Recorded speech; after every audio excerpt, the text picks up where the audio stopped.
Welcome dear rockets, कैसे हैं आप सभी। यार ये कोरियन डायरेक्टर्स का भी जवाब नहीं है। एक और हिट सीरीज बनाने में माहिर हैं तो दूसरी ओर बढ़िया मूवीज बनाकर अपना हुनर दिखाते हैं। उन्हीं टॉप मूवीज में से आज हम आपके लिए लेकर आए हैं एक Korean crime mystery court room drama movie. ये एक मस्ट वॉच मूवी है दोस्तों, इसलिए वीडियो को एंड तक जरूर देखिएगा, शेयर कीजिएगा। आइए देखते हैं 2019 में रिलीज हुई ये मूवी जिसका नाम है इनोसेंट विटनेस।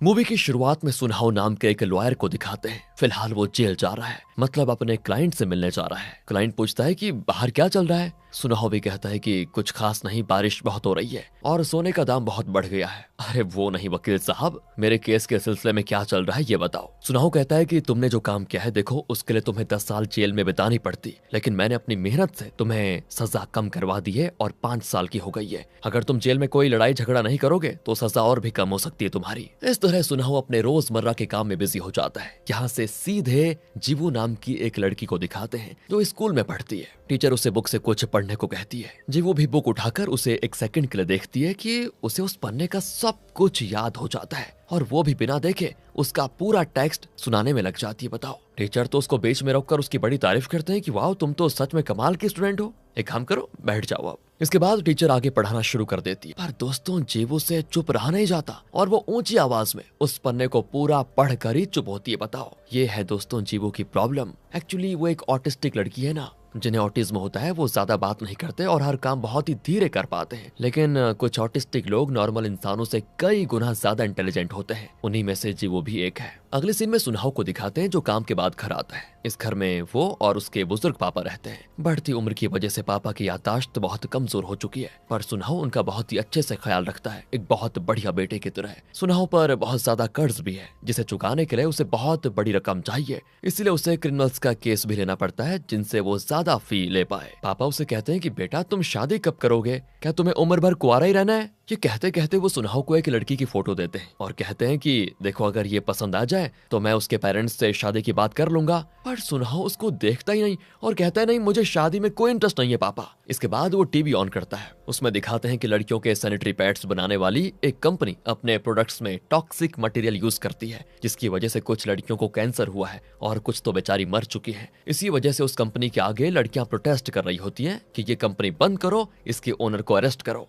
उन्हें एक लड़की लीड कर रही होती है जिसका नाम है शनाया। असल में शनाया सुनहो की बहुत ही अच्छी दोस्त है और दोनों एक ही स्कूल में पढ़ते थे। सुनहो तो उसे पसंद भी करता था पर कभी कह नहीं पाया। पापा कहते हैं कि अरे इस लड़की को तो मैंने कहीं देखा है। सुनहो कहता है कि पापा ये आपके पिछले बर्थडे पे आई थी ना, याद नहीं है आपको, ये मेरी दोस्त है। पापा कहते हैं कि अच्छा अब याद आ गया मुझे। हाँ अच्छा एक बात बता बेटा, ये लड़की कैसी रहेगी, तू हाँ कर देता है तो मैं इसके पेरेंट्स से बात कर लूंगा। पर सुनहाओ कहता है कि अरे पापा उसकी शादी भी हो चुकी है और उसकी एक बेटी भी है, पर जहाँ तक मैंने सुना है उसका डिवोर्स हो चुका है। पापा कहते हैं कि अरे ये तो अच्छी बात है, फिर क्या प्रॉब्लम है तुझे, हाँ कर देना। सुनहाओ को ये बात बड़ी अच्छी लगती है लेकिन पापा को बताना नहीं चाहता और अकड़ कर कहता है कि अरे आप चुप हो जाओ पापा, जब देखो बस शादी लगे रहते हो। यहाँ से जीवो को दिखाते हैं जो अपने टैब पर कुछ देख रही होती है कि अचानक कोई तेज आवाज आती है एंड वो तुरंत खिड़की से बाहर देखती है तो सामने वाले मकान में एक बुजुर्ग आदमी मौत से लड़ रहा होता है। उसके मुंह पे प्लास्टिक कवर को कस के बांधा होता है और वो सांस नहीं ले पाता। ग्लास विंडो टूटा हुआ होता है। जीवो देखती है कि पीछे से एक औरत ने उसको पकड़ के रखा हुआ है और वो बुजुर्ग की जान लेने की कोशिश कर रही है। ये सब कुछ देखकर जीवो को बहुत अजीब सा फील होता है और उसे अजीब अजीब आवाजें भी सुनाई देती है। फिर वो कुछ देर चिल्लाकर अजीब सा वो भी बेहोश होकर गिर पड़ती है। उसके बाद आते हैं जीवो के पेरेंट्स, उसे तुरंत लेकर जाते हैं। अगले दिन सामने वाले उस घर में पुलिस आ जाती है क्योंकि उस बुजुर्ग की मौत हो चुकी थी। यहाँ सुनहाओ अपने लॉ फर्म में आता है जहाँ वो काम करता है वहीं पर। इनके लॉ फर्म को उस सैनिटरी पैड कंपनी का केस मिला है जिसने अपने सैनिटरी पैड्स में वो टॉक्सिक मटेरियल्स यूज किए थे। अब गलती तो कंपनी की है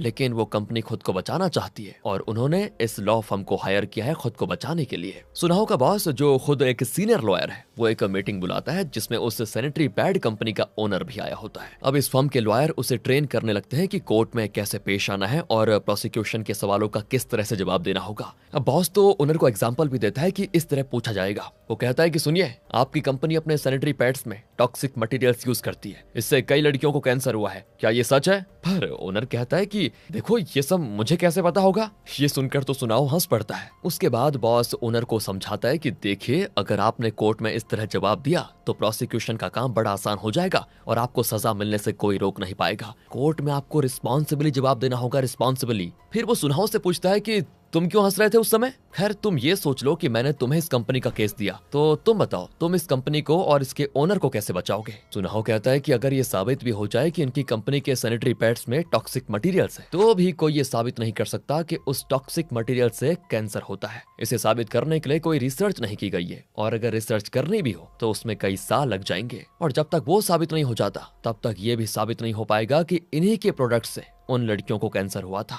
क्या बात बोल दी इसने। बॉस तो इम्प्रेस हो जाता है और सुनाओ को अकेले में बुलाकर कहता है, मैं तुम्हारा काम करीब से देख रहा हूँ, तुम सच में बहुत ही काबिल लॉयर बन रहे हो, तो इसीलिए इस कंपनी में मैं तुम्हें एक सीनियर पोजीशन देना चाहता हूँ, और फिलहाल एक इम्पोर्टेंट केस हमारे हाथ लगा है जिसे तुम्हें हैंडल करना है। कहकर वो उस बुजुर्ग आदमी की मौत का केस उसे सौंपता है और बताता है कि ये देखो केस थोड़ा पेचीदा है, क्योंकि इस बुजुर्ग के घर के सामने वाले घर में एक ऑटिस्टिक लड़की रहती है, जिसने पुलिस को ये बयान दिया है कि उस बुजुर्ग को उस घर की हाउसकीपर ने मार डाला, और इस लड़की के बयान के आधार पर उस हाउसकीपर को अरेस्ट कर लिया गया है और शायद उसको सजा भी हो जाएगी। लेकिन सुनो मेरी बात, हमें कोर्ट में ये साबित करना है कि वो बच्ची ऑटिस्टिक है, जिसकी वजह से उसका बयान कोर्ट को स्वीकार नहीं करना चाहिए। उसके बाद दोस्तों इस केस को सुनाओ के हाथ में सौंपने के साथ साथ बॉस उसे एक बढ़िया कार भी देता है। बस अब सुनाओ ठान लेता है कि कुछ भी करके उस हाउसकीपर को बेगुनाह साबित करके ही रहूंगा। तो अगले सीन में वो जेल जाकर उस हाउसकीपर से मिलता है जिसका नाम है निकी। सुनाओ पूछता है कि देखो मैं आपका लॉयर हूँ और आपकी मदद करने के लिए आया हूँ, देखो जो कुछ भी हुआ सब एकदम क्लियरली मुझे बता दो, सिर्फ सच। अब निकी बताना शुरू करती है जिसे विजुअल में दिखाया जाता है। तो दोस्तों उस रात निकी नीचे काम कर रही थी और अचानक ऊपर के कमरे से उसे कुछ आवाजें आई। वो तुरंत ऊपर जाती है तो देखती है कि बुजुर्ग अपने मुंह में प्लास्टिक कवर बांधकर खुदकुशी करने की कोशिश कर रहा है। निकी उसे बचाने की बहुत कोशिश करती है, जिस दौरान विंडो का ग्लास टूट जाता है। और अब प्रेजेंट में निकी बताती है कि मैंने अपनी तरफ से पूरी कोशिश की थी, लेकिन उन्हें अकेले हैंडल करना मेरे लिए बहुत ही मुश्किल टास्क था। लाख कोशिश के बाद भी मैं उन्हें बचा नहीं पाई और उनकी सांस रुक गई। इस तरह हुई थी उनकी मौत। सुनाओ पूछता है कि क्या बुजुर्ग को दिमागी तौर पर कोई प्रॉब्लम थी या खुदकुशी करने का उनका कोई खास मोटिव था, बताओ। तब वो कहती है कि 2 साल पहले उनकी वाइफ चल बसी, तब से वो बहुत ही डिप्रेशन में थे और हमेशा कहते थे कि मैं अकेला हो चुका हूँ, मैं अकेला हो चुका हूँ, मेरी जिंदगी सूनी हो चुकी है। इस तरह उनके डायलॉग हमेशा रहते थे और ये बात मैं नहीं उस एरिया के सारे लोग जानते थे। देखो मैं सच कह रही हूँ, मैंने उनका कत्ल नहीं किया। सुना हो दोस्तों वापस आ जाता है और जीवू ने जो बयान दिया था उसकी वीडियो देख रहा होता है। तो जीवू को देखते वो कंफ्यूज हो जाता है कि इस लड़की के बयान के आधार पर पुलिस ने निकी को अरेस्ट कैसे कर लिया। फिर वो उस एरिया में जाकर कुछ लोगों से पूछताछ करता है तो हर कोई निकी के बारे में अच्छा ही कहता है कि वो बहुत ही भली औरत है, उसने ये कत्ल बिल्कुल नहीं किया होगा। एक आदमी तो कहता है कि अरे आप चाहो तो मैं खुद कोर्ट में आकर उसके सपोर्ट में गवाही दे सकता हूँ। इसके बाद सुनाहो मरे हुए बुजुर्ग के बेटे से मिलता है और कहता है कि उस इलाके के लोगों का मानना है कि निकी ने आपके पिता का कत्ल बिल्कुल नहीं किया है। अब देखिए अगर आपकी भी यही राय है तो निकी की बेगुनाही साबित हो जाएगी। पर उसका बेटा कहता है कि मुझे नहीं पता वो गुनहगार है या नहीं, लेकिन जो मरे हैं मुझे पता है वो मेरे पापा थे, उनकी मौत के लिए मुझे इंसाफ चाहिए और उसके लिए मैं कुछ भी करने को तैयार हूँ। फिर सुनाहो जीवू के घर जाता है पर जीवू की माँ उसे जीवू से मिलने नहीं देती और कहती है देखिए जीवू को जो बयान देना था वो दे चुकी है, अब बार बार उसे कत्ल के बारे में याद दिलाकर परेशान मत कीजिए, प्लीज चले जाइए यहाँ से। सुनाहो निराश होकर चले जाता है वहां से, लेकिन जीवू खिड़की से उसे देख रही होती है। अगले सीन में सुनाहो एक डॉक्टर के पास जाता है जो ऑटिज्म के बारे में रिसर्च करती है। तो सुनाहो उसे जीवू के बयान की वीडियो दिखाता है और पूछता है क्या ये सच कह रही होगी। डॉक्टर कहती है कि हो ना हो ये बहुत ही इंटेलिजेंट बच्ची लगती है, बहुत ही लॉजिकली जवाब दे रही है। और देखो उसका एडवोकेट भी उसे बहुत ही शांत कमरे में बिठाकर सवाल कर रहा है, मतलब ये कि एडवोकेट भी ऑटिज्म के बारे में बहुत अच्छी तरह जानता है। इस वीडियो से ये तो नहीं बताया जा सकता कि वो सच बोल रही है या झूठ, लेकिन एक बात साफ है, ये भले ही ऑटिस्टिक बच्ची है पर बहुत इंटेलिजेंट है। इन सारी बातों को जानने के बाद सुनाहो शनाया के घर जाता है जो कि उसकी बहुत अच्छी दोस्त भी है और उस टॉक्सिक सैनिटरी पैड्स वाले कंपनी के खिलाफ प्रोटेस्ट भी कर रही थी। शनाया और उसकी बेटी के साथ सुनाहो थोड़ा वक्त बिताता है और डिनर के बाद सुनाहो और शनाया वहां पर टहल रहे होते हैं। तब शनाया बताती है देखो वो सैनिटरी पैड्स कंपनी लड़कियों की जान के साथ खिलवाड़ कर रही है। सुना है तुम्हारे लॉ फर्म को उनका केस मिला है, मतलब तुम उस बड़ी कंपनी की तरफ से लड़ोगे ना। देखो एक बात याद रखना, जीत हमेशा सच की होती है। इस पर सुनाहो झट से कह देता है कि अरे इस तरह तुम्हें प्रोटेस्ट करने से क्या मिलेगा, बताओ। जो लड़कियां कैंसर से पीड़ित हुई हैं, जो मर चुकी है, उनके परिवार वालों को अच्छा खासा कंपनसेशन देने को कंपनी तैयार है। देखो उसे लेकर मामले को खत्म क्यों नहीं कर देती तुम। शनाया कहती है मतलब तुम मुझे एक दोस्त के नाते मिलने नहीं आए, बल्कि उस बड़ी कंपनी की तरफदारी करके मेरा मुंह और मेरी तरह प्रोटेस्ट करने वाली लड़कियों का मुंह बंद करने आए हो, राइट। देखो मैं तुमसे बात नहीं करना चाहती अब और आइंदा मुझे कभी नजर मत आना। इस तरह मुंह मोड़कर वो चली जाती है और ये सुनाहो उदास हो जाता है कि यार क्या किस्मत है मेरी। पर अब उसे शक है कि ओहो निक्की झूठ बोल रही थी, शायद उसी ने उस बुजुर्ग का कत्ल किया है जहां तक मुझे लगता है। और फिर अपना शक दूर करने के लिए वो फिर निक्की से मिलता है और पूछता है कि चाहे जो भी हो जाए मैं आपको निर्दोष साबित जरूर करूंगा, लेकिन आप मुझे सच सच बताइए, क्या आपने उस बुजुर्ग का कत्ल किया था? वो कहती है कैसी बात कर रहे हो तुम, मैं बिल्कुल बेगुनाह हूं, मैंने कत्ल नहीं किया। अच्छा तुमने कत्ल नहीं किया, चलो फिर एक लाई डिटेक्टर टेस्ट हो जाए। वो कहती है मैं अभी टेस्ट के लिए तैयार हूँ, जब मैंने कत्ल ही नहीं किया है तो मुझे क्या डर है। उसकी बातों से सुनाओ को यकीन हो जाता है कि ये सच कह रही है और शायद जीवो किसी कंफ्यूजन में थी और उसे ये लगा कि निक्की बुजुर्ग का कत्ल कर रही थी, इसीलिए उसने ऐसा बयान दिया कि निक्की ने ही बुजुर्ग का कत्ल किया। अब ये सारी बातें एनालिसिस करके सुनाओ खुद ब खुद फैसला कर लेता है कि ऑटिज्म तो दिमागी प्रॉब्लम है, मतलब जीवो की दिमागी हालत ठीक नहीं होगी, इसलिए उसका बयान कोर्ट में नहीं चलेगा। तो अब वो जीवो के मुंह से सच उगलवाने के लिए उसके स्कूल चला जाता है और बाहर मस्त वेट कर रहा होता है। तभी जीवो और उसकी फ्रेंड स्कूल से निकल रही होती है। उनके पीछे दोस्तों कुछ लड़कियां आती हैं और जीवो को चिढ़ाती भी हैं, क्योंकि वही वाली बात है, जीवो दूसरे बच्चों से थोड़ी अलग है, उनकी तरह नहीं है। तभी सुनाओ जीवो की फ्रेंड के साथ चलने लगता है और कहता है कि देखो मैं एक लॉयर हूँ और जीवो से बात करना चाहता हूँ, कहकर वो उसे अपना कार्ड देता है। लेकिन जीवो का पूरा ध्यान सुनाओ के उस ब्लू टाई पर होता है और वो अचानक से कहती है कि 267। सुनाओ कहता है 267 ये क्या नंबर है? तब वो कहती है कि आपके टाई पर टोटल 267 डॉट्स है।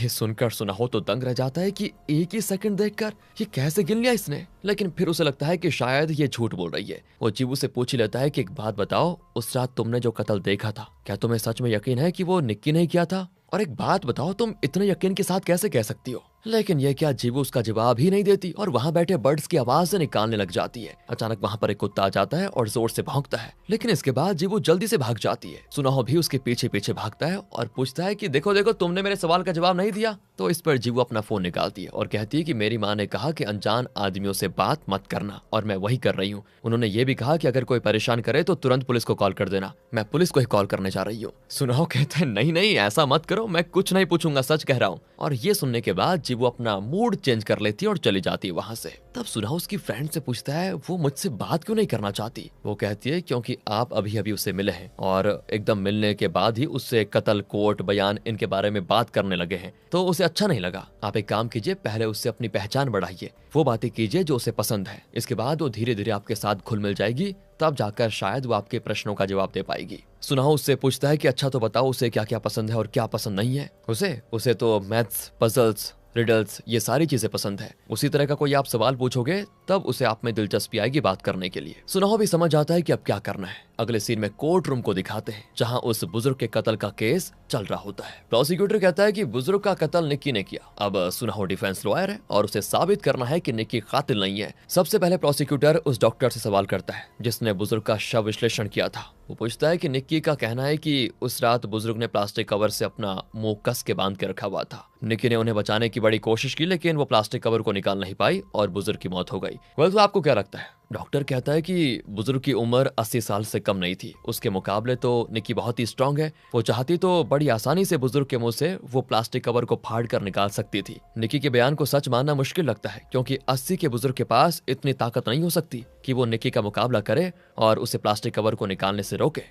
अब सुनाओ की बारी। वो डॉक्टर को एग्जामिन करता है और उसे एक बुक का रेफरेंस देते हुए बताता है कि इसे एक बहुत ही नामी डॉक्टर ने लिखा है। पानी में डूबता हुआ एक इंसान किसी भी नॉर्मल इंसान से कई गुना ज्यादा ताकत जनरेट कर सकता है। मतलब ये कि जब कोई मौत से लड़ रहा होता है तो उसका दिमाग उसके शरीर को बहुत बड़ी मात्रा में शक्ति देता है ताकि वो अपनी जान बचा ले। इसमें यह भी साबित किया गया है कि इस तरह की शक्ति से एक छोटी लड़की बड़ी गाड़ी उठा सकती है और एक बुजुर्ग आदमी अपने से कई गुना ज्यादा ताकतवर इंसान से मुकाबला करने जितनी शक्ति जनरेट कर सकता है। और इस बुक को जिस महान डॉक्टर ने लिखा है वो आज विटनेस स्टैंड पर खड़े होकर उल्टा ही कह रहे हैं। तो अब बताइए डॉक्टर साहब, मौत को अपने इतने करीब पाकर क्या उस बुजुर्ग में इतनी शक्ति नहीं आ गई होगी कि उन्होंने निक्की को जोर से धक्का दिया होगा और निक्की उसका मुकाबला नहीं कर पाई होगी, है ना? अब देखो, या तो आपने इस बुक में झूठ लिखा हुआ है या फिर आप अपना बयान झूठा दे रहे हैं। बताइए बताइए कौन सा सच है और कौन सा झूठ। बस दोस्तों, डॉक्टर की बोलती बंद हो जाती है। यही नहीं, बुजुर्ग के मुंह में जो प्लास्टिक कवर बंधा हुआ था उसके अंदर एक पेस्टिसाइड गैस पाया गया था। वो कहां से आया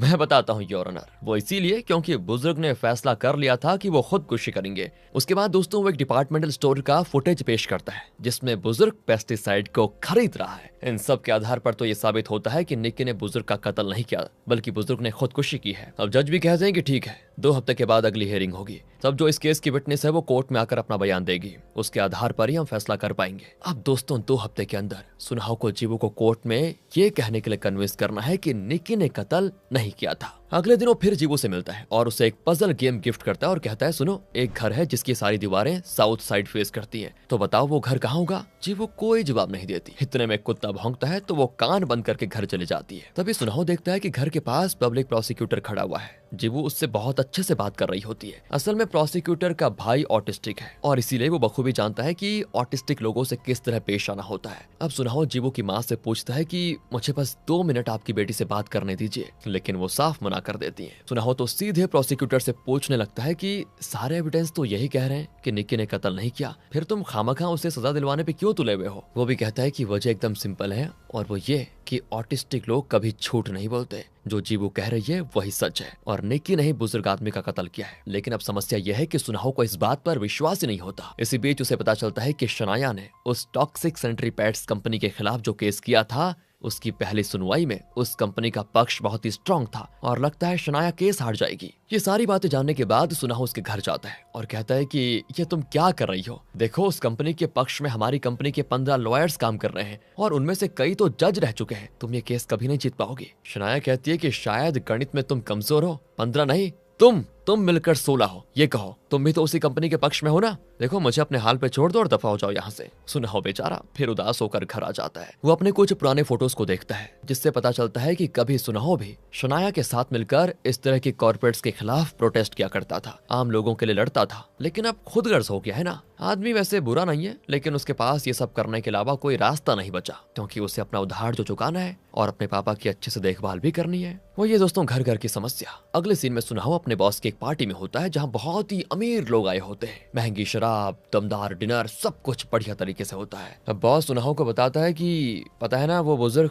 जिसका कत्ल का केस तुम देख रहे हो, उसका बेटा मेरा दोस्त है, उसकी कंपनी है जिसमें कुछ लीगल इश्यूज हैं, तो उसने मुझसे रिक्वेस्ट किया है कि मैं उसे लीगल सपोर्ट दूं। अब मैं चाहता हूं कि तुम उसकी मदद करो, फिर तुम उसकी कंपनी के लीगल एडवाइजर बन जाओगे और बहुत बड़ी रकम सैलरी के तौर पर तुम्हें मिलेगी। ये सुनने के बाद सुनहाओ बड़ा खुश हो जाता है कि वाह भाई मजे आ गए। खुशी के मारे वो बहुत ज्यादा शराब पी लेता है। फिर नशे में घर आकर पापा से कहता है कि पापा अब हमारी सारी मुश्किलें दूर हो जाएंगी, मैं एक बहुत बड़ी कंपनी का लीगल एडवाइजर बनने वाला हूँ। लेकिन ये क्या दोस्तों, पापा बिना कोई रिएक्शन दिए कहते हैं कि सही बात है। अब सुनहाओ को बुरा लगता है कि यार मैं इतनी बड़ी बात बता रहा हूँ और इन्हें कोई फर्क ही नहीं पड़ रहा, क्या बात है। वो भी गुस्से में सोने चला जाता है तो उसे आता है एक अननोन नंबर से मैसेज कि वो घर नॉर्थ पोल में है। जवाब सही है ना। सुनहाओ समझ नहीं पाता कि ये किसका मैसेज है और ये किस सवाल का जवाब है। तब अचानक उसके दिमाग की बत्ती जलती है कि अरे हाँ, मैंने जीवू से पूछा था कि वो घर कहाँ होगा जिसकी सभी दीवारें साउथ साइड को फेस करती होंगी, उसी का जवाब है ये कि वो घर नॉर्थ पोल में होगा। ओहो, तो ये जीवू का नंबर है। ये सारी बातें जानकर वो तुरंत उसे कॉल करता है तो जीवू पूछती है जवाब सही था या गलत, ये बताइए। सुनहाओ कहता है कि ब्रिलियंट, एकदम सही जवाब था। तो चलो अब एक और क्वेश्चन पूछता हूँ, और जीवू उस क्वेश्चन का तुरंत जवाब देती है।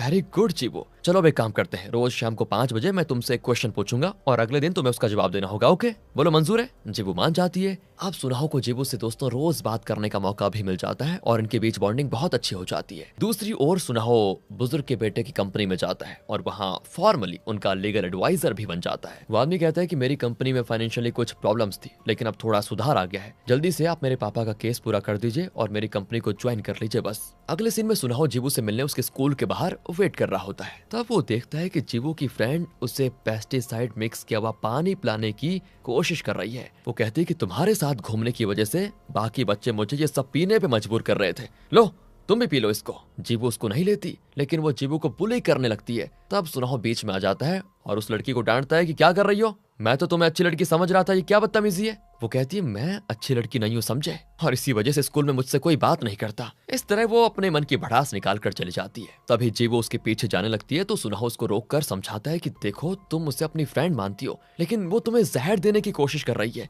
वो तुम्हारी सच्ची दोस्त कभी नहीं हो सकती, वो बस तुम्हारा इस्तेमाल कर रही है। ये सब सुनकर जीवू को अजीब फील होने लगता है और वो तुरंत बेहोश। सुनहाओ तुरंत उसे उठाकर हॉस्पिटल लेकर जाता है और उसकी माँ को इन्फॉर्म कर देता है। वो अभी हॉस्पिटल आती है अपनी बच्ची को देखने के लिए। तब सुनहाओ उसे सारी बातें बताता है कि क्या क्या हुआ था। वो कहता है जिस लड़की के भरोसे तुम अपनी बेटी को स्कूल भेजती हो ना, वही जीवू के लिए खतरा बन जाएगी। जीवू की माँ भी परेशान हो जाती है कि तो फिर कहाँ कैसे भेजूं मैं। और तब सुनाओ कहता है, अरे आप जीवू को नॉर्मल स्कूल में क्यों भेज रही हैं? उसके लिए कोई स्पेशल स्कूल होगा, वहाँ भेजेंगी तो आपको जीवू के बारे में जरा भी फिक्र नहीं करनी पड़ेगी। फिर जीवू की माँ कहती है, आप जीवू के बारे में जानते ही क्या है? जब बच्चे छोटे होते हैं तो उनका पहला शब्द माँ या पापा या और कोई शब्द होता है, लेकिन पता है जब मेरी बेटी पहली बार बोली तो पूरा सेंटेंस बोली कि माँ मेरा डायपर बदलो। 2 साल की उम्र में तो वो बुक्स और न्यूज़पेपर्स पढ़ने लगी थी। सभी कहते हैं कि ऑटिस्टिक बच्चे दिमागी तौर पे कमजोर होते हैं, लेकिन मेरी बेटी नॉर्मल बच्चों सी नहीं है, नॉर्मल बच्चों से भी ज्यादा इंटेलिजेंट है वो। पर समस्या यह है कि कोई उसे समझ ही नहीं पा रहा। ये सारी बातें सुनकर अब सुनाहो को उस माँ का दर्द समझ में आता है, पर जीवू को तभी होश भी आ जाता है और सुनाहो उसको और उसकी माँ को उनके घर छोड़कर वहां से निकलने वाला होता है। तभी जीवू की माँ कहती है, आप कई दिनों से जीवू से कोई बात करना चाह रहे थे ना, पर मैं मना करती रही, आप चाहें तो अब पूछ लीजिए। ये कहकर वो सुनाहो को अपने घर बुलाती है। तो सुनाहो जीवू के कमरे में जाता है और वो बहुत ही अच्छे से सजाया होता है। वहाँ जीवू की माँ की कुछ फोटोज होती है जिसमें उसने कई सारे एक्सप्रेशंस दिए होते हैं। जीवू भले ही इंटेलिजेंट है, लेकिन ह्यूमन इमोशंस को समझने में उसे दिक्कत होती है दोस्तों, ये बात सच है। इसलिए उसकी माँ ने उसे हैप्पी, सैड, कंफ्यूज्ड इस तरह के इमोशन सिखाने का ये तरीका निकाला था। ये बातें भी सुनकर सुनाहो को हैरानी होती है और अब वो धीरे धीरे जीवू के पास जाकर पूछता है, तो तुम यकीन के साथ कैसे कह सकती हो कि उस घर की हाउसकीपर निकी नहीं उस बुजुर्ग आदमी को मारा था? क्या तुमने कत्ल करते हुए देखा था? जीवू कहती है पागल कहेगा। तभी माँ कहती है, ये क्या मजाक है जीवू, वो पूछ रहे हैं तो बताओ ना। अरे देखिए आप बुरा मत मानिए, जीवू ने ये शब्द कहीं सुने होंगे, उसी को दोहरा रही है। कोई बात नहीं जीवू, ये सुनाहो कहता है। फिर वो कहता है कि उस कत्ल के बारे में मुझे कुछ पूछना है, क्या मैं तुमसे पूछ लूं? इस पर जीवू कहती है, आपने कहा था कि मेरी फ्रेंड सिर्फ मेरा इस्तेमाल करने के लिए मेरी फ्रेंड बनी, पर अब आप भी तो वही कर रहे हैं, अपने फायदे के लिए आपने मुझसे दोस्ती की है ना। सुनाहो को ऐसा फील होता है जैसे उसने सुनाहो को तमाचा मार दिया हो। वो एकदम चुप और बिना कोई सवाल किए चला जाता है। अगले दिन जीवू और उसकी माँ कोर्ट आती है क्योंकि आज आखिरी सुनवाई है। एक छोटी सी आवाज भी जीवू को बहुत तेज सुनाई देती है, इसलिए वो बहुत ही घबराई भी होती है और यहाँ कोर्ट रूम में भी वो अपने कान बंद करके रखती है। कहती है, वो आवाज मेरे कानों में तेज गूंज रही है। प्रोसिक्यूटर पूछता है, कैसी आवाज? और तब जीवू कहती है, वो जो क्लॉक है उसकी टिक टिक की आवाज कम कीजिए प्लीज। सभी चौंक जाते हैं कि उतनी दूर से क्लॉक की आवाज जीवू को सुनाई दे रही है क्या? वो क्लॉक निकाल दी जाती है और प्रोसिक्यूटर पूछता है कि अब बताओ उस रात तुमने क्या देखा? डरो मत, जो देखा बस वही बताओ। जीवू बताती है, उस घर में एक दादाजी रहते थे। मैं अपने कमरे में थी जब मुझे बाहर से कोई आवाज सुनाई दी। मैंने खिड़की से देखा तो दादाजी के मुंह में कवर लपेटा हुआ था और निक्की उनका कत्ल करने की कोशिश कर रही थी। अच्छा, तो तुम्हें कैसे पता कि वो कत्ल करने की कोशिश कर रही थी? मुझे पता है क्योंकि मैंने देखा कि उसने दादाजी का सर पकड़ के रखा हुआ था और ग्लास पर उनका सर पटक दिया था। पर यह भी तो हो सकता है कि वो दादाजी को बचाने की कोशिश कर रही हो। नहीं, ऐसा नहीं हो सकता क्योंकि वो दादाजी को मार रही थी, मैंने खुद देखा अपनी आंखों से और मैंने ये भी देखा वो हंस रही थी। अब दोस्तों, कोर्ट में बैठे लोग चौंक जाते हैं। उन्हें लगता है कि अगर वो बचाने की कोशिश कर रही थी तो हंस क्यों रही थी? मतलब जरूर उसने बुजुर्ग का कत्ल किया होगा। अब यहाँ से इस केस में निकी की तरफ से सुनाहो की बजाय उसका बॉस हाजिर होता है। उसके हाथ में ऑटिज्म के बारे में एक बुक होता है जिसमें लिखा है कि ऑटिस्टिक लोगों को ह्यूमन इमोशंस को समझने में दिक्कत होती है, वो ठीक से समझ नहीं पाते। मतलब ऑटिस्टिक वाले ये यकीन के साथ नहीं कह सकते कि सामने वाला हंस रहा था, दुखी था या फिर परेशान था वगैरह वगैरह। उन्हें मतलब कोई क्लैरिटी नहीं होती। तो ऐसे में जीवू इतनी दूर से कैसे पहचान गई कि निकी हंस रही थी या परेशान थी? ये बड़ा ही वैलिड सवाल होता है। अब सुनाहो भी उठकर जीवू से पूछता है कि देखो, मैं तुम्हें कुछ ड्राइंग्स दिखाऊंगा और तुम्हें बताना है कि उसमें जो इंसान है वो खुश है, दुखी है या जो भी है तुम्हें बताना है बस। कहकर वो एक इमेज डिस्प्ले करता है। जीवू कहती है वो खुश है क्योंकि उसके लिप्स चौड़े हैं, मुंह खुला है और उसकी आंखें बड़ी हैं। फिर वो एक और इमेज दिखाता है तो जीवू कहती है ये तो दुखी है। ये दुखी है तुम्हें कैसे पता चला?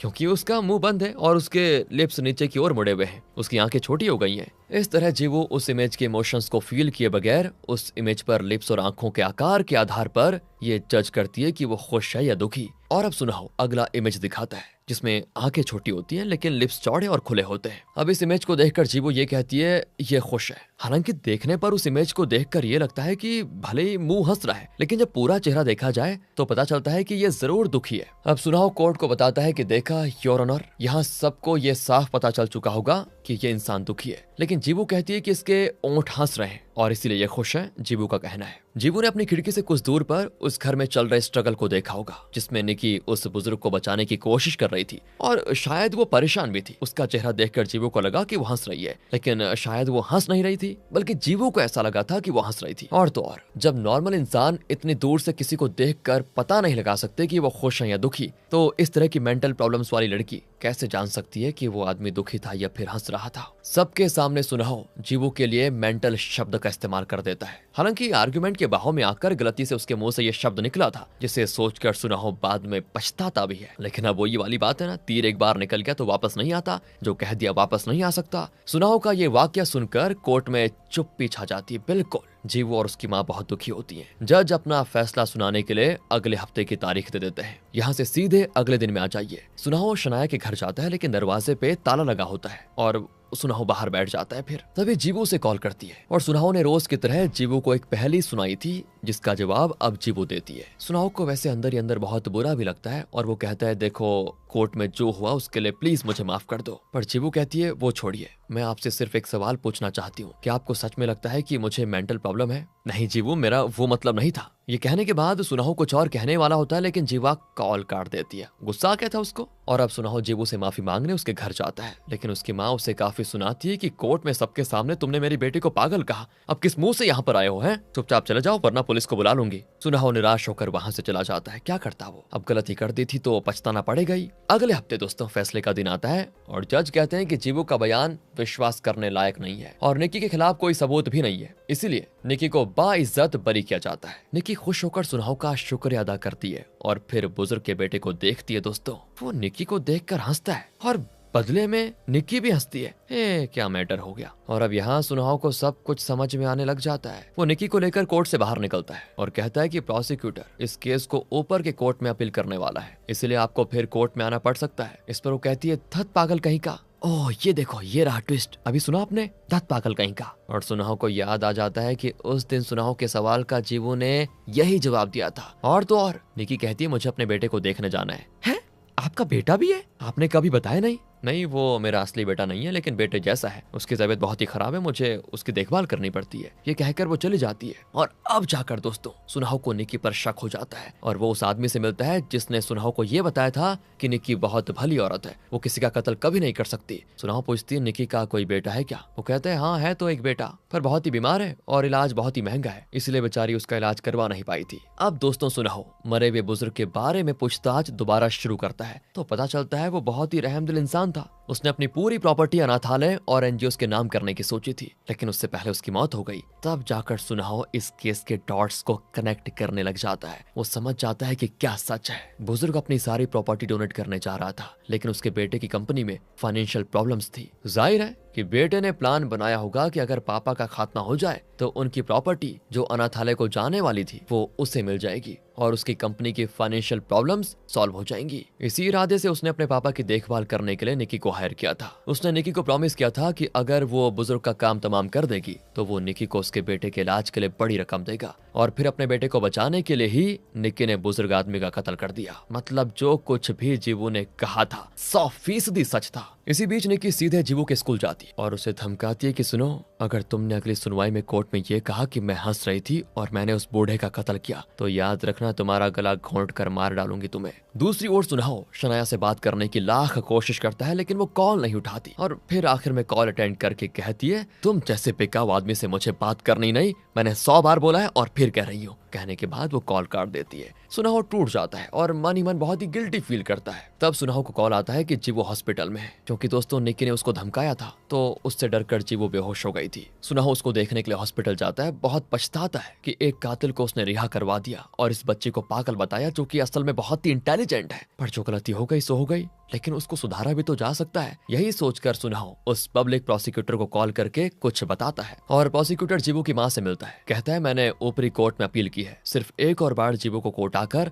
अपना बयान देना होगा। पर माँ इस बार बहुत ही गुस्से में है। वो साफ इनकार कर देती कि नहीं, बहुत हो गया, मेरी बेटी के माथे पे पागल का लेबल चिपका दिया है लोगों ने। अब दोबारा से वो सारी बातें कहने की ना उसमें शक्ति बची है और ना मुझ में। जाइए आप यहाँ से, अपील करने की कोई जरूरत ही नहीं है। जी वो बेचारी अपने कमरे में ये सारी बातें सुन रही होती है और तब वो बाहर आकर कहती है कि माँ मैं बड़ी होकर लॉयर बनना चाहती हूँ, लेकिन मैं ऑटिस्टिक हूँ ना, तो लॉयर नहीं बन सकती, पर मैं कोर्ट तो जरूर जाऊंगी, क्योंकि लॉयर ना सही मैं एक अच्छी विटनेस तो जरूर बनना चाहूंगी। प्रोसिक्यूटर जाकर सुनाओ की शर्ट पकड़ लेता है कि ये तुमने क्या कर दिया। सुनाओ कहता है कि प्लीज मेरी गलती माफ कर दो मुझे, अगली हियरिंग में देख लेना, मैं सच का साथ दूंगा। चलिए दोस्तों, स्वागत है आपका कोर्ट रूम में फाइनल डिसीजन के दिन। सुनाओ एक रुमाल निकालता है जिसमें बहुत सारे डॉट्स होते हैं। वो कहता है कि मैंने कोर्ट आते वक्त इस रुमाल को खरीदा था। तो वो जीवू को 1-2 सेकंड के लिए रुमाल दिखाता है और पूछता है कि इस रुमाल में कितने डॉट्स हैं। जीवू कहती है 196 डॉट्स। जज पूछते हैं कि किस तरह का सवाल कर रहे हो ये। तब सुनाओ कहता है कि मैं ये साबित करना चाहता हूँ कि जीवू किसी भी चीज को कितनी बारीकी से देखती है, और वो भी पलक झपकाने की तेजी से। अब सुनाओ के रवैये को देखकर उसके बॉस को लगता है कि ये कर क्या रहा है, ये तो आज जीवू को सपोर्ट कर रहा है। तो उसका बॉस उसे इशारा करता है कि क्या कर रहे हो मूर्ख, तुम 1 मिनट यहाँ जाओ, मुझे तुमसे कुछ बात करनी है। सुनाओ कहता है कि रुकिए सर, सवाल अभी बाकी है। फिर वो जीवू के पास जाकर कहता है कि तुम्हें पजल्स पसंद है ना, तो अब मैं जो पूछूंगा वो भी एक पजल होगा जिसका तुम्हें जवाब देना होगा। वो कहती है ठीक है। फिर वो दूर बैठे एक आदमी से कहता है कि सर आप बहुत धीमी आवाज में बताइए आप कौन है और कहाँ काम करते हैं। वो भी बहुत धीमी आवाज में अपनी डिटेल्स बताता है, जो कि उसके पास बैठे लोग तक नहीं सुन पाते। लेकिन यहाँ बैठी जीवू साफ साफ बता देती है कि उसने क्या कहा। सभी एकदम हैरान। और अब सुनाओ एक बुक निकाल कर दिखाता है और कहता है कि इस केस की पहली सुनवाई में मेरे सीनियर लॉयर ने जो बुक रेफर किया था ये वही बुक है। इसी में लिखा है कि कुछ ऑटिस्टिक लोगों के सुनने की क्षमता बहुत तेज होती है। कहीं दूर कोई तितली पर फड़फड़ाए तो उसकी आवाज उन्हें इतनी तेज सुनाई पड़ती है जैसे कि बादल गरज रहे हो। इतनी सेंसिटिव होती है इनकी सुनने की क्षमता। और इस पर तो बॉस का दिमाग फिर जाता है। वो फिर उठकर सुनाओ को अपने पास बुलाता है, पर सुनाओ कहता है कि 1 मिनट सर, अभी मेरा सवाल पूरा नहीं हुआ है, रुकिए जरा। सुनाओ दोबारा अपने सवाल पे आता है और कहता है तुम्हें उस घर से निकी की सारी बातें सुनाई दी थी है ना। वो कहती है हाँ मुझे सब साफ सुनाई दिया था, उसने टोटल में 52 शब्द कहे थे। अच्छा तो बताओ क्या शब्द थे उसके। जीवू शुरू से लेकर अंत तक सब कुछ बताती है कि उस रात निकी ने क्या कहा था। थत पागल कहीं का, सोचा था बूढ़ा है जल्दी मर जाएगा, पर ये तो मरता ही नहीं। मर जा बूढ़े मर जा। इस तरह के दोस्तों और भी कुछ बातें वो बताती है और उन शब्दों का टोटल ठीक 52 होता है। सुनाओ कहता है इतना ही नहीं, जीवू उन ऑटिस्टिक लोगों में से है जिनकी फोटोग्राफिक मेमोरी बहुत तेज है। जो देखते हैं वो उनके जहन में एकदम क्लियर रहता है। इसीलिए जब मैंने उस रुमाल को 1 सेकंड के लिए दिखाया तो वो बता पाई थी कि उसमें 196 डॉट्स है। इसीलिए मैं दावे के साथ कह सकता हूँ कि जीवू ने उस कत्ल का जो दृश्य देखा था वो सच था और उसका हर शब्द सच है। अब तो बॉस सुनाओ को मारने के लिए आ जाता है कि ये कर क्या रहा है, कंपनी का नाम डुबाएगा क्या, पर जज उसको बाहर ले जाने को कह देते हैं। सुनाओ कहता है कि पिछली सुनवाई में मैंने कहा था कि जीवू को मेंटल प्रॉब्लम्स है, लेकिन सच तो यह है कि वो हम सबसे कई गुना ज्यादा इंटेलिजेंट है। वो ना सिर्फ एक इनोसेंट विटनेस है बल्कि आज तक जो विटनेस रह चुके हैं उनमें बेस्ट विटनेस है जीवू। अब सुनाओ निकी से पूछता है कि अच्छा आप सच सच बताइए कि आपने बुजुर्ग का कत्ल करने का क्यों सोचा, और सोचा भी तो आपको किसने कहा। सच बताएंगे तो शायद आपको कम सजा मिलेगी, वरना आपको देखो कोई नहीं बचा पाएगा। इस पर निकी रोते हुए कबूल कर लेती है कि हाँ मैंने ही कत्ल किया था और बुजुर्ग के बेटे के कहने पर ही मैंने कत्ल किया था। फिर क्या था दोस्तों, बुजुर्ग के बेटे को अरेस्ट कर लिया जाता है और ये केस भी अब खत्म हो जाता है। बुजुर्ग के बेटे और निकी दोनों को सजा मिलती है और जीवू आज बहुत खुश होकर कोर्ट रूम से बाहर निकलती है। कुछ दिन बीत जाते हैं और जीवू का बर्थडे आता है। सुनाओ उसे पजल बुक्स गिफ्ट करता है और कहता है इसके बाद पता नहीं तुमसे मुलाकात होगी भी या नहीं, खैर मैं चलता हूँ and happy birthday to you. कहकर सुनाओ बाहर निकल रहा होता है कि जीवू से कॉल करती है। सुनाओ कहता है क्या हुआ। वो कहती है 5 बज चुके हैं, आपके क्वेश्चन पूछने का टाइम है तो पूछिए ना। ओ यहाँ सुनाओ थोड़ा इमोशनल हो जाता है दोस्तों। वो कहती मैंने एक दिन कहा था ना कि आप अपने मतलब के लिए मुझसे दोस्ती कर रहे हैं, पर अब मुझे विश्वास हो गया है कि ऐसा नहीं है, आप बहुत अच्छे हैं। कहकर वो सुनाओ के पास भागी चली आती है और लिपट जाती है उससे। पर सुनाओ तो शनाया से मिलने जाता है और बताता है कि देखो शनाया, अब मुझे उस लॉ फर्म से निकाल कर बाहर कर दिया गया है। वैसे मैं भी यही चाहता था, अब मैं एक आजाद लॉयर हूँ और तुम जिस टॉक्सिक सैनिटरी पैड्स बनाने वाली कंपनी के खिलाफ लड़ रही हो ना, उस केस में अब मैं तुम्हारे साथ हूँ। अब देखो हम दोनों पहले की तरह आम लोगों के लिए काम करेंगे और तुम मुझे सच बताऊं तो बहुत अच्छी लगती हो। अगर मेरा ये बेकार सा थोबड़ा तुम्हें जरा भी अच्छा लगता है ना तो शादी कर लें क्या। शनाया हंस देती है और कहती है हाँ ये बेकार सा थोबड़ा मुझे पसंद है। बस दोस्तों यहाँ से सुनाओ और शनाया की लाइफ सेट हो जाती है और अब वो आम लोगों के साथ मिलकर काम करेंगे, उन्हें न्याय दिलाने की कोशिश करेंगे। और इसी के साथ इनोसेंट विटनेस नाम की ये मूवी यहाँ पर खत्म होती है। बाकी दोस्तों अगर आपको मजा आया हो, सुनने में अच्छा लगा हो, स्टोरी बढ़िया लगी हो, एक्सप्लेनेशन अच्छा लगा हो तो लाइक कीजिए, चैनल को सब्सक्राइब भी कर दीजिए यार। एंड फाइनली ध्यान रखिएगा अपना। Thanks for watching.